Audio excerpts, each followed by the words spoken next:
Me datë 5, 6 dhe 7 qershor, Katedralja e Shkodrës do të organizojë edicionin e parë të panajirit të librit me emërtimin Libri të ban të lirë, një nismë që vjen si dëshmi e gjallë e përkushtimit të qytetit ndaj kulturës dhe letërsisë.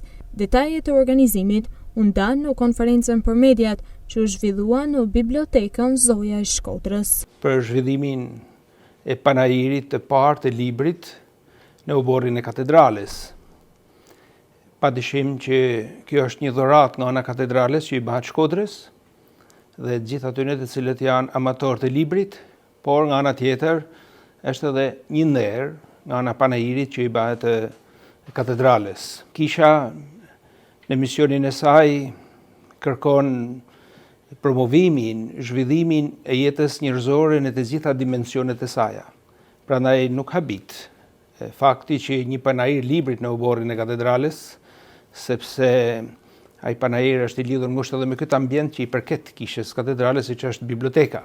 E besoj që kjo bibliotekë vogël, mas shumë promovimeve, mas shumë shfletimeve, nxitje për të kërkuar dijen, është bërë dhe shkas i mirë që të ndodhin kjo ngjarje pikërisht në uborrin e katedrales.